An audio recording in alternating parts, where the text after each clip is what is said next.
when I'm looking at this guy's face, he's giving the answers that he should give, while at the same time, he clearly looks very uncomfortable. The question is, what would cause a member of Congress to become that uncomfortable?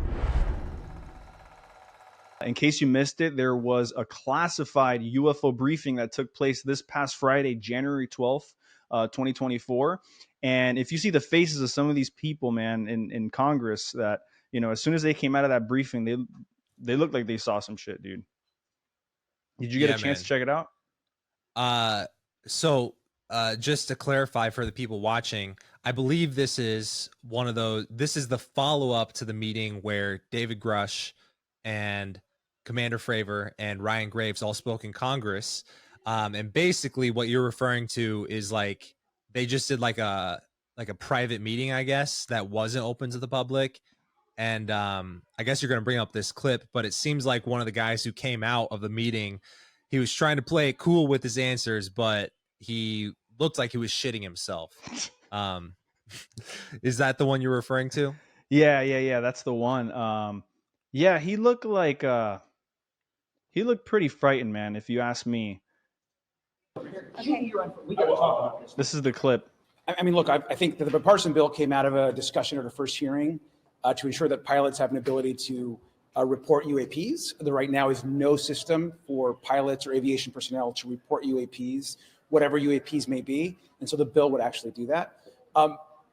Obviously, we can't talk about the details of the briefing, but I think there was some interesting information. And so I think that this is a topic that I think is a national security issue, and it's really important. See, we see that time and time again where, these folks will say, oh, it's a national security issue. And do you think that it's a national security issue, really?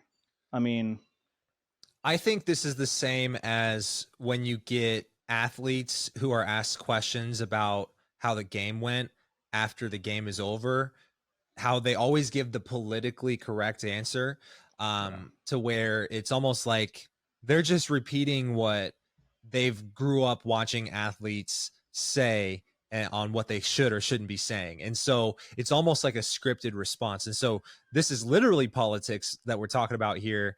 To me, he's saying all the things that he should say in order to deflect and not go deeper. So I think when you say national security issue, technically, you could put a lot of different things under that umbrella label. I think that's a good term to deflect and not have to get into like the finer details. And so, but at the same time, again, this is just an assumption based on the term being used, but I would also assume that sometimes a lot of this stuff does involve, we can't reveal this information because then that would let everybody else know that we have the capability to see these types of things with our advanced top secret technology. So from a national security issue, I can't let you know more details about that, but it is a national security issue and we are taking it seriously. Yeah. Let's keep hearing what he says. Is that what you think? Yeah, I mean, I do. I just feel like it's kind of like an agenda, though. Low key, I feel like it's, I feel like if it was a national security threat, we would have been extinct long time ago. If these are extraterrestrial craft now, or interdimensional craft, whatever you want to call them. Now, if they were, if these craft were foreign adversaries, and we're in trouble, of course, we're in trouble. But who's to say that they are? And what if it's us as well? There's really no telling. Which, yeah, and I guess that along those lines, I mean, we're in a massive game of chess right now. There's so many moving parts. We're trying to draw, we're trying to figure out where exactly all the motives are coming from, but we're looking at something that's already in the middle of a game of chess. You know what I'm saying? Mm-hmm. And so when it comes to that, it could be us, and we're kind of putting these terms to get people off the trail of even thinking it's us. Hey, maybe it's aliens, maybe it's the Russians. So that could be a complete misdirect, like you're saying. But at the same time, yeah, I think there's any number of reasons why they might not want to get into it. But like you said earlier, the fact that UFOs are being talked about in Congress is progress. And It at the is. same time, you know, like you said, if it was truly a national security issue, like we might be at risk here, you know, that's one side of the story, but there are a lot of people in the UFO community who have influence that preach the exact opposite. Like Stephen Greer says they're here to help us and guide humanity, and then you got the Lou Elizondos of the world saying we need to take this more seriously as a defense issue. There's always the motives of, okay, if we can make people believe this is a defense issue, can we get higher budgets and more tax dollars dedicated to these things? So, you know, there's a lot of motives that may or may not be competing for whatever it is. But you're right. I mean, if it was a national security issue to where, you know, they If they might were blow us out aliens, of the sky, you right, know, we're right. still here, but at the same time, if you no matter how, I mean, depending on what you believe around the conspiracy of UFOs, not only have we known about them, but supposedly presidents and high level government officials have been in contact with them and having meetings with these extraterrestrials for decades, if you tend to believe that. And so, if that's the case, that could be a developing tension that we don't even know about between a species that's not even from Earth, right? And so, there might be some truth to that too. Who knows? We're all guessing at this point, right? We really are, yeah. Yeah, and that's what sucks about this is that there's so many different possibilities on the table, you know? It's it's yeah, it's mind-boggling. But let's hear what he had to say because I know that I didn't watch the whole thing, so I do want to see what he And says. transparency. I think that's what the public wants. I Transparency. think it's also a very serious topic, and so we've got to just take it with seriousness. It is not a joke. And without giving up state secrets here, we had a couple of the members who were just here who said they were disappointed in what they were bipartisan, Democrat or Republican. But one member used the term that what they were exploring here were, her phrase, interdimensional beings. Is that something that we're dealing with here potentially? I mean, I think it's easy to be disappointed when you don't get all the information that you want, which I understand. I would have loved to receive much more information, but I think that it's reasonable to say that everyone that was in the room received probably new information. I certainly did, and think it's interesting, additional information to continue the investigation and ask more questions. So definitely have more questions than less questions. Does that term mean anything to you?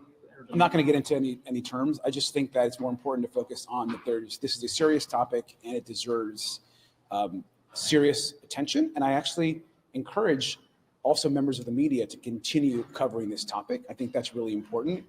It is not a fringe topic. It is a serious national security topic. And that's a lot for a congressperson to actually say that, that it's not a fringe topic anymore. It's a serious topic. And I feel like they can approach it now because they have that flexibility of saying, oh, it's a national security threat. And I feel like that was their ticket in, right? That was their way of like saying, of officially coming forward about all of this UFO stuff, Mm-hmm. And so, yeah.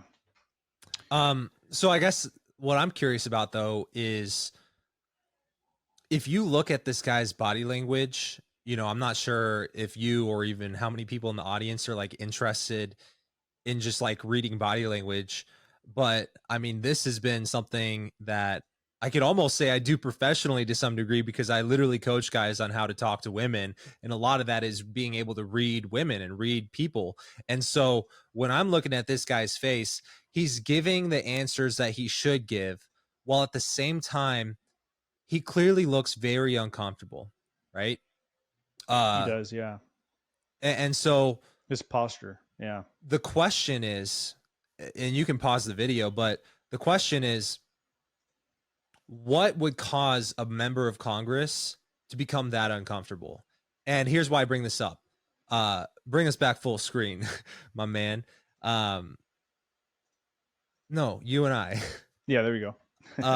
So the reason why I bring this up is because for someone, if you take a member of Congress and let's assume that maybe he's never really looked into the UFO issue, and maybe he's never even believed it was like anything worth looking into. He thought it was just pure science fiction.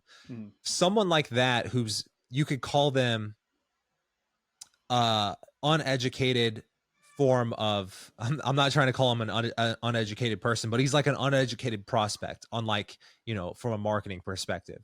And so to him, what you and I might feel is a normal detail of the phenomenon because we're deeper down the rabbit hole, for him, something like Roswell being confirmed or something could be like, holy fuck, this is crazy, aliens are here, right?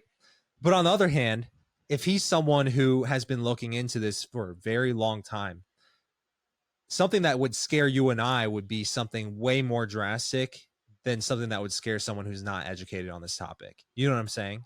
Like, Right. if they confirmed that the moon was actually a hollow spaceship that was put there by aliens thousands and thousands of years ago, if that was a detail that they confirmed in Congress, you better believe I'm going to be shitting my pants, right? Yeah. But if they confirm that, oh yeah, we got this thing, it crashed in the desert, that might not scare someone like you and me. Right. I feel like, because I don't know if you ever heard Lua Elizondo, you know, commenting on how he feels people would react to the disclosure of all of this, to the disclosure of UFOs. One word that he said was somber. How would the public react? Somber. I think there would be this big exhale. And I don't know if you heard that before. What do you mean by, what do you think he means by somber? Somber, the definition of somber, if we look it up, it is so shaded as to be dark and gloomy, melancholy entry. So it's kind of like a dark and gloomy feeling, which he then said after that, he said, hold your loved ones closer. So what that makes me think is that disclosure of this technology and the disclosure of UFOs could potentially have a deeper amount of disclosures subsequently, meaning that we could discover what happens after we die. We could discover our place in the grand scheme of things spiritually, you know?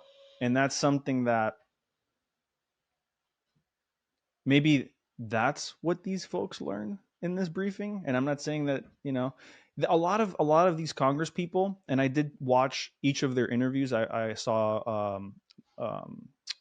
Anna Paulina Luna's congressional the briefing. She's a baddie, bro. Yeah, she came out. She came out and they interviewed her. She's got my vote.